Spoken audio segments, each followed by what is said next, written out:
Sorry నాకు కన్నడ రాదు తెలుగు మాత్రం మాట్లాడగలుగుతాను. సార్ ఈ సినిమా మామూలుగా మా ఫ్రెండ్ చెప్పాడు సార్, బెంగళూరు వచ్చాను, సినిమా చూశాను, వండర్ఫుల్ సినిమా, ఫ్యాంటాస్టిక్. ఒక కేజీఎఫ్, ఒక కాంతారా తర్వాత మా సినిమా అంత సక్సెస్ వస్తుందని అనుకుంటున్నాను నేను 100%. ఎందుకంటే ఈ సినిమాలు యాడ్ చేసిన అందరికీ చాలా చాలా కష్టపడి అరెస్ట్ చేశారు, వండర్ఫుల్గా చేశారు అందరం. అలాగే మా డైరెక్టర్ గారు, దేంట్లో 2 విలన్ ఉన్నారండి. ఒకరు మా మూర్తి గారు, వాయిస్ ఇచ్చింది మా డైరెక్టర్ గారు. సో 2 విలన్స్, అంత బ్యూటిఫుల్గా డబ్బింగ్ వచ్చింది. ఎట్లాగా యాడ్ చేస్తారో మూర్తి గారు, అలాగే వాయిస్ కూడా అంత గంభీరంగా వచ్చింది. సో దీన్ని యాడ్ చేసిన అందరికీ మేము హైదరాబాద్లో విజయవాడ, వైజాగ్లో ప్లాన్ చేస్తున్నాను ఫంక్షను. అందరూ ఆర్టిస్ట్ అందరం వచ్చి మాకు హెల్ప్ చేయాలని అనుకుంటున్నాను. Thank you very much sir. అలాగే ఈ సినిమా చూసిన తర్వాత మూర్తి గారిని తెలుగులో మేము కన్ఫర్మ్ చేసాం ఒక సినిమా, అలాగే మా డైరెక్టర్ గారిని కూడా కన్ఫర్మ్ చేసాం. అదే. ಎಲ್ರಿಗೂ ನಮಸ್ತೆ. ಕೋರ ಆಲ್ರೆಡಿ ನಾವೆಲ್ಲ ಟೀಸರ್ ನೋಡಿದ್ದೀವಿ, ಸಾಂಗ್ ನೋಡಿದ್ದೀವಿ, ಭಾಳ ಖುಷಿಯಾಗಿದ್ದೀವಿ. ಒಂದು ಒಳ್ಳೆ ತಂಡ, ಒಂದು ಒಳ್ಳೆ ಚಿತ್ರ ಮಾಡಬೇಕು ಅಂದರೆ ಒಂದು ಒಳ್ಳೆ ತಂಡ ಬೇಕಂತೆ. ಗೆಳೆಯ ನಿರ್ದೇಶಕ ಶ್ರೀ, ಮತ್ತೊಬ್ಬ ಗೆಳೆಯ ಪಿ ಮೂರ್ತಿ ಅವರು, ಸುನಾಮಿ ಕಿಟ್ಟಿ, ಎಲ್ಲ ಗೆಳೆಯರ ತಂಡ ಸೇರಿ ಒಂದು ಒಳ್ಳೆ ಸಿನಿಮಾ ಮಾಡಿದೆ. ಅವ್ರು ಹೇಳಿದಾಗೆ ಇವತ್ತು ಒಂದಷ್ಟು ವಿಚಾರಗಳನ್ನ ನಿಮ್ಮ ಮುಂದೆ ಒಪ್ಪಿಸಿದ್ದೀವಿ, ನೀವು ಜನಗಳಿಗೆ ಒಪ್ಪಿಸಿ. ಇವತ್ತು ಏನು ಕನ್ನಡ ಸಿನಿಮಾ ಒಂದು ಮಾರುಕಟ್ಟೆ ಎಲ್ಲ ಕಡೆ ವ್ಯಾಪಕವಾಗಿ ಒಂದು ದೊಡ್ಡ ಮಟ್ಟಕ್ಕೆ ಓಪನ್ ಆಗ್ತಿದೆ, ಭಾಳ ಖುಷಿಯಾಗುವಂಥ ವಿಚಾರ. ಇವತ್ತು ಬಾಲಾಜಿ ಸಾರ್ ಅವರು ತೆಲುಗು ವಿತರಣೆನ ಬಾಲಾಜಿ ಸಾರ್ ಅವರು ತೊಗೊಂಡಿದ್ದಾರೆ. ಸರ್ ಮಿಕ್ಕಿ ಗುಡ್ ಲಕ್. ಇಡೀ ತಂಡ ಏನು ಒಂದು ಹಗಲು ರಾತ್ರಿ ಒಂದರ ಒಂದು ಕೆಲಸ ಮಾಡಿದ್ದಾರೆ, ಮತ್ತು ಒಂದು ಪ್ರೀತಿಯಿಂದ ಕೆಲಸ ಮಾಡಿದ್ದಾರೆ. ಒಂದೊಂದು ಫ್ರೇಮ್ ನೋಡ್ತಿದ್ರು ನಮಗೆ ಗೊತ್ತಾಗತ್ತೆ, ಎಲ್ಲರೂ ಫುಲ್ಲು ಡೆಡಿಕೇಟೆಡ್ ಆಗಿ ಒಂದು ಪ್ರೀತಿಯಿಂದ ಒಂದು ಸಿನಿಮಾ ಮಾಡಿದ್ದಾರೆ. ನಿಮ್ಮೆಲ್ಲರ ಪ್ರೀತಿ ಇರಲಿ, ಹರಕೆ ಇರಲಿ, ಆರೈಕೆ ಇರಲಿ. ಗೆಳೆಯ once again good luck. Teaser ನೋಡಿದಾಗೆ ಗೊತ್ತಾಗುತ್ತೆ ಇದೊಂದು ಪ್ರಾಮಿಸಿಂಗ್ ಸಿನಿಮಾ ಅಂತ.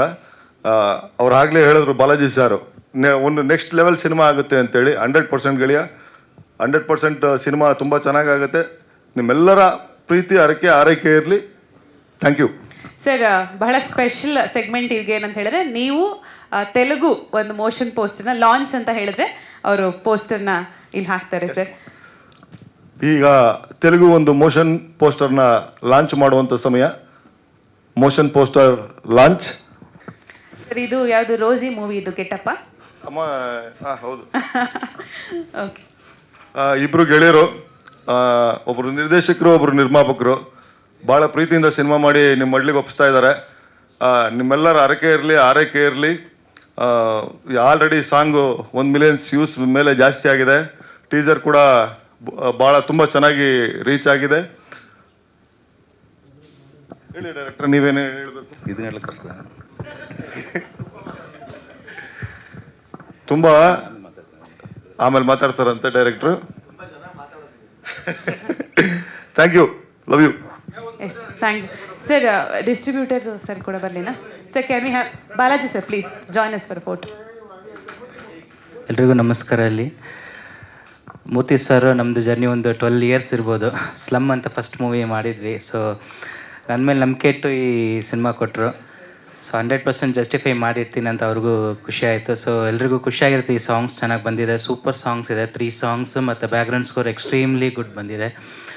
ಸೊ ಇದನ್ನು ನೋಡಿ ಅದರ್ ಲ್ಯಾಂಗ್ವೇಜಸ್ಸು ತಗೊಳ್ಳೋದು ಇನ್ನೂ ತುಂಬ ಖುಷಿ ಆಯಿತು ನಮಗೆ. ಸೊ ಒಂದು ಟ್ರಸ್ಟ್ ಬಂತು, ಖಂಡಿತ ನಾವು ಮಾಡಿರೋ hard work it is excellent ಅಂತ. ಸೊ ಬ್ಯೂಟಿಫುಲ್ಲಾಗಿ ನಮ್ಮ ಜೊತೆಲಿ ಒಂದು ಟ್ರಾವೆಲ್ ಮಾಡಿ ಶ್ರೀ ಸರ್ ಅವರು ಒಂದೊಂದು ಫ್ರೇಮಲ್ಲೂ ನಮ್ಮ ಜೊತೆಲಿ ಕೂತ್ಕೊಂಡು ವರ್ಕ್ ಮಾಡಿ, ಡೇ ನೈಟ್ ವರ್ಕ್ ಮಾಡಿ ಇವತ್ತು ಇಂಥ ಅದ್ಭುತ ಒಂದು ಮ್ಯೂಸಿಕ್ ಮತ್ತು ಫಿಲಮ್ ಮಾಡಿದ್ದಾರೆ. ಸೂಪರಾಗಿ ಬಂದಿದೆ. ಸೊ ಅದಕ್ಕೆ ಸಾಹಿತ್ಯ ಬರೆದಿದ್ರು ಇಲ್ಲೇ ರೇವಣ ನಾಯ್ಕ್ ಅಂತ. ಸೊ ಸ್ಪಾಟಲ್ಲಿ ಕಂಪೋಸ್ ಮಾಡಿ ಹಾಗೆ ಲಿರಿಕ್ಸ್ ಬರೆದು ಇದನ್ನು ರೆಡಿ ಮಾಡಿದ್ವಿ. Thank you so much. Thank you so much sir. Revanna sir ನೀವೇ ಮಾತಾಡ್ಬಿಡಿ. ಎಲ್ಲರಿಗೂ ನನ್ನ ನಮಸ್ಕಾರ. ಮೊದಲಿಗೆ ಮೂರ್ತಿ ಸಾರು ನಮಗೆ ಅವಕಾಶ ಕೊಟ್ಟರು. ಮೊದಲು ಸ್ಲಮ್ ಅನ್ನೋ ಮೂವಿಗೆ ನಾನು ಸಾಹಿತ್ಯ ಬರೆದಿದೆ. ಹಲವಾರು ಸಿನಿಮಾಗೆ ಸಾಹಿತ್ಯ ಬರೆದ್ರು ನಾವು ಇವತ್ತಿನವರೆಗೂ ಎಲೆಮರೆ ಕಾಯಿ ಥರನೇ ಬದುಕ್ತಾ ಇದ್ದೀವಿ. ನಮ್ಮನ್ನು ಗುರುತಿಸೋಂಥ ಕೆಲಸ ಮಾಡಿದ್ದು ಮೂರ್ತಿ ಸಾರು. ಮತ್ತು ನಮ್ಮ ಡೈರೆಕ್ಟರ್ ಶ್ರೀ ಸರು. ನಮ್ಗೆ ಅವಕಾಶ ನಿಮ್ಮಂಥ ಪ್ರತಿಭೆಗಳು ಮುಂದೆ ಬರಬೇಕು ಅನ್ನೋವಂಥ ಒಂದು ಅವಕಾಶನ ಕೊಟ್ಟವರಲ್ಲ, ಅವ್ರಿಗೆ ನನ್ನ ಧನ್ಯವಾದಗಳನ್ನ ಹೇಳ್ತಾ ಇದ್ದೀನಿ. ದಯವಿಟ್ಟು ಎಲ್ಲ ಮಾಧ್ಯಮ ಮಿತ್ರರು ನಮ್ಮಂಥ ಬಡ ಸಾಹಿತಿಗಳು ನಮ್ಮಂಥವ್ರಿಗೆ ಅವಕಾಶ ಕೊಡಿ. ಹಾಗೆ ಈ ಸಿನಿಮಾ ಒಂದು ಒಳ್ಳೆ ಮಟ್ಟದಲ್ಲಿ ಯಶಸ್ಸು ಕಾಣೋದ್ರಲ್ಲಿ ಯಾವುದೇ ಸಂದೇಹ ಇಲ್ಲ. ನಿಮ್ಮ ಎಲ್ಲ ಪ್ರೀತಿ ವಿಶ್ವಾಸಗಳು ನಮ್ಮ ಮೇಲಿರಲಿ ಅಂತ, ನಮ್ಮ ಕೋರ ಟೀಮ್ ಮೇಲಿರಲಿ ಅಂತ ಹೇಳಿ ನಾನು ಕೇಳ್ಕೊತೀನಿ. ಸಾಹಿತಿಗಳು ಬಡವರಲ್ಲ ಸರ್, ನಿಮ್ಮ ಹತ್ರ ಅಕ್ಷರ ಶ್ರೀಮಂತಿಕೆ ಇದೆಯಲ್ಲ. Thank you Revanna sir. ಈಗ ಸರ್ ತಾವು ಗಿರೀಶ್ ಸರ್ ಸಂಕಲನಕಾರ. Okay, Selvam sir. Okay please sir, ಮಧ್ಯ ಹೋಗ್ಬಿಡಿ ಸರ್ ಪ್ಲೀಸ್. ಮಧ್ಯ. ಎಲ್ಲರಿಗೂ ನಮಸ್ಕಾರ. ಇಲ್ಲಿ ಒಂದು ಇಬ್ಬರಿಗೆ ಥ್ಯಾಂಕ್ಸ್ ಹೇಳಬೇಕು.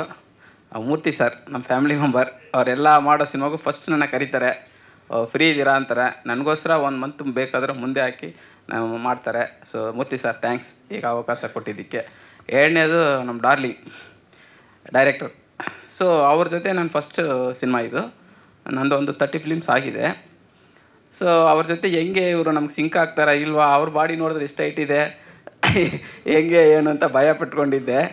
ನಿಜವಾಗ್ಲೂ ಅವರು ಒಂದು ಮಗು ಥರ. ವರ್ಕಲ್ಲಿ ರಾಕ್ಷಸ, ಊಟನೂ ಮಾಡಲ್ಲ, ಆ ಥರ ಒಂದು ವರ್ಕರು.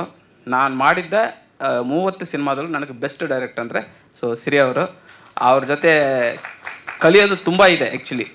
ಸೊ ನಾನು ಕೂಡ ಕೆಲವರು ಕಲ್ತಿದ್ದೀನಿ ಅವ್ರ ಜೊತೆ ವರ್ಕ್ ಮಾಡಿ. So Siri sir thank you.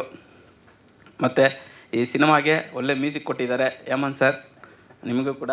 ಆಮೇಲೆ ಏನೇ ನಾವು ಮಾಡಿದ್ರೂ ಅದು ಎಷ್ಟು ಬೇಕು ಎಷ್ಟು ಬೇಡ ಅಂತ ಇಡೋದು ನಮ್ಮ ಎಡಿಟ್ರು. ಸೊ ಇದರಲ್ಲಿ ತುಂಬ ಚೆನ್ನಾಗಿ ಕೆಲಸ ಮಾಡಿದ್ದಾರೆ. ನಾವು ಮಾಡಿರೋ ಎಲ್ಲ ಕೆಲಸನೂ ಎಲ್ಲ ಶಾರ್ಟ್ಗಳು ಇಟ್ಟು ನಮಗೊಂದು ಒಳ್ಳೆಯ ಹೆಸರು ತಂದು ಕೊಟ್ಟಿದ್ದಾರೆ. ಅದಕ್ಕೆ ಅವರು ಗಿರಿ ಸರ್ಗೊಂದು ಥ್ಯಾಂಕ್ಸ್. ಆಮೇಲೆ ಇದರಲ್ಲಿ ಮುಖ್ಯವಾಗಿ ಈ ಸಿನಿಮಾದಲ್ಲಿ ನಾವೆಲ್ಲ ಆಫ್ ಸ್ಕ್ರೀನ್ ಇದ್ದೀವಿ, ಆನ್ ಸ್ಕ್ರೀನಲ್ಲಿ ಕೆಲಸ ಮಾಡಿರೋ ನಟನೆ ಮಾಡಿರೋ ಎಲ್ಲ ಆ್ಯಕ್ಟ್ರುಗಳು ತುಂಬ ಕಷ್ಟಪಟ್ಟಿದ್ದಾರೆ. ಯಾಕಂದರೆ ನಾವು ಪಕ್ಕದಲ್ಲಿ ಇದು ನೋಡಿದ್ದೀವಿ, ನೀವು ತೆರೆ ಮುಂದೆ ನೋಡ್ತಿದ್ದೀರಾ, ಹಿಂದೆ ತುಂಬ ಕಷ್ಟಪಟ್ಟಿದ್ದಾರೆ ಇದಕ್ಕಿನ್ನ. ಸೊ ಅವರು ಹುಳ ಕಚ್ಕೊಂಡು ಊಟ ಇಲ್ಲದೆ ನಿದ್ದೆ ಇಲ್ಲದೆ ನೈಟಲ್ಲಿ 2 ಗಂಟೆಗೆ ಅಲ್ಲೆಲ್ಲ ಮಲಗಿರೋರು. ಬಟ್ ನಾವು ಅವ್ರು ಮಲಗಿರೋರು ನಾವು ಇದು ಮಾಡ್ತಾಯಿದ್ವಿ. ಸೊ ಅಷ್ಟೆಲ್ಲ ಕಷ್ಟಪಟ್ಟಿದ್ದಾರೆ. ಇದರಲ್ಲಿ ಕಷ್ಟಪಟ್ಟಿರೋ ಎಲ್ಲರಿಗೂ ಫಲ ಸಿಗುತ್ತೆ, ಅದು ನಿಜವಾಗ್ಲೂ ದೇವ್ರು ಕೊಡ್ತಾನೆ. ಯಾಕಂದರೆ ಈ ಸಿನಿಮಾ ಆ ಥರ ಮೂಡ್ ಬಂದಿದೆ. ಈ ಸಿನಿಮಾ ಬೇರೆ ಲ್ಯಾಂಗ್ವೇಜಿಗೆ ತೊಗೊಂಡಿರೋ ನಮ್ಮ ಬಾಲಾಜಿ ಸರ್ಗೆ ತುಂಬ ಥ್ಯಾಂಕ್ಸ್. ತೆಲುಗಲ್ಲಿ ಈ ಸಿನಿಮಾ ನಿಜವಾಗ್ಲೂ ಚೆನ್ನಾಗಿ ಹೋಗುತ್ತೆ ಸರ್, ನಂಬಿಕೆ ಇಡಿ. ಆಮೇಲೆ ತಮಿಳಲ್ಲಿ ತೊಗೊಂಡಿರೋ ವಿನೋದ್ ಸರ, ಅವ್ರಿಗೂ ಕೂಡ ಥ್ಯಾಂಕ್ಸ್. ಈ ಸಿನಿಮಾನ ನಾವು ಬಂದು ಇದರಲ್ಲಿ ಒಂದು ದೊಡ್ಡ ಆರ್ಟಿಸ್ಟು ದೊಡ್ಡ ಹೀರೋನು ಯಾರೂ ಇಲ್ಲ. ಇದೆಲ್ಲ ನಾವು ಬಂದು ನಿಮ್ಮ ಮೀಡಿಯಾದವ್ರು ನಿಮ್ಮನ್ನು ನಂಬಿಕೊಂಡು ನಾವು ಇದೆಲ್ಲ ಮಾಡ್ತಾಯಿದ್ದೀವಿ. ನಮ್ಮ ಕಷ್ಟನ ನೀವು ತಂದು ಸ್ವಲ್ಪ ಜನಕ್ಕೆ ತಲುಪಿಸಿ ಈ ಸಿನಿಮಾನ ಯಶಸ್ವಿ ಮಾಡಿ ಅಂತ ಕೇಳ್ಕೊತೀನಿ. Thank you. ನನ್ನ ಎಲ್ಲ ಮಾಧ್ಯಮ ಮಿತ್ರರಿಗೆ, ಅಣ್ಣಂದಿರಿಗೆ, ಅಕ್ಕಂದ್ರಿಲ್ಲ ಅಂತ ಕಾಣುತ್ತೆ, ತಂಗಿಯಂದಿರಿಗೆ ಸ್ವಾಗತವನ್ನು ಕೋರ್ತಾ, ಕೋರ ಇದು ಏನು ಅನ್ನೋದನ್ನು ಹೇಳಕ್ಕೆ ಹೋದರೆ ತುಂಬ ಟೈಮ್ ತಗೊಳುತ್ತೆ. ನಮ್ಮ ಅಲ್ಲಿಯ ಭಾವನೆಗಳನ್ನು ಕಷ್ಟಗಳನ್ನು ಮಾತ್ರ ಹೇಳ್ಕೋಬೇಕು ಅಂತ ಅನ್ಕೋತೀನಿ. ನಮ್ಮ ಮೂರ್ತಿ ಸಾರು ಮತ್ತು ಹೊರಟ ಶ್ರೀ ಸಾರು ಸೇರಿಕೊಂಡು ಮಾಡಿರುವಂಥ ಈ ಕಥೆಯ ಒಳಗೆ ಒಂದು ಅದ್ಭುತವಾದಂಥ ಕತೆ ಸೇರಿಕೊಂಡಿದೆ. ಈ ಹಿಂದೆ ನಡೆದಿರಬಹುದಾದ ಅಥವಾ ಇನ್ನು ಮುಂದೆ ನಡಿಬಹುದಾದಂಥ ಒಂದು ಕಥೆಯನ್ನು ನಡಿಬಹುದಾದ ಕಥೆಯನ್ನು ಅದ್ಭುತವಾದಂಥ ಒಂದು ಚಿತ್ರವಾಗಿಸಿದ್ದಾರೆ.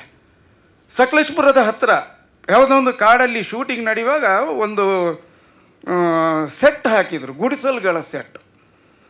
ನಾನು ಆ ಗುಡಿಸಲಲ್ಲೇ ಮಲ್ಕೋತಿದ್ದೆ.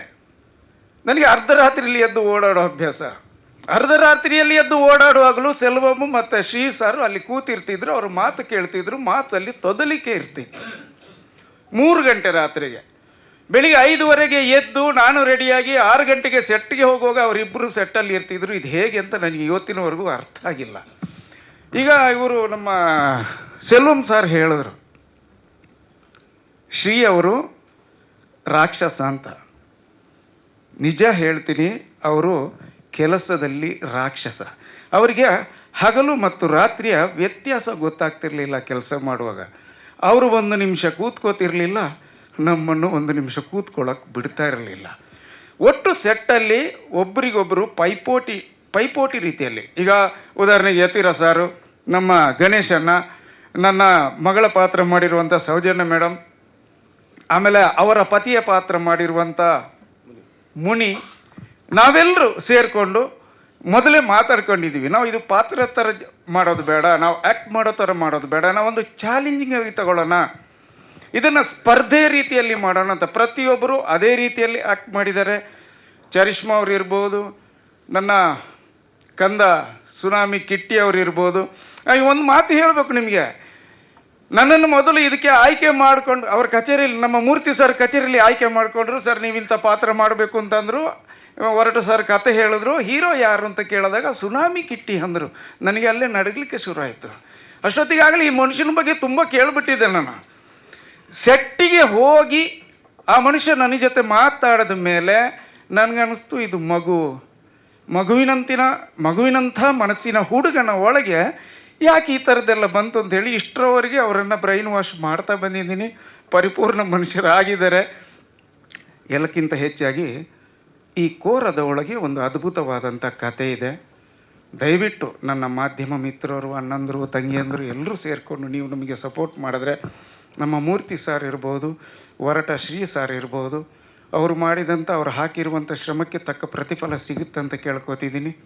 ನಿಮ್ಮ ಎಲ್ಲರ ಸಹಕಾರ ನಮಗೆ ಮುಖ್ಯ ಆಗುತ್ತೆ. ಜಾಸ್ತಿ ಮಾತಾಡಿದೆ ಅಂತ ಕಾಣುತ್ತೆ.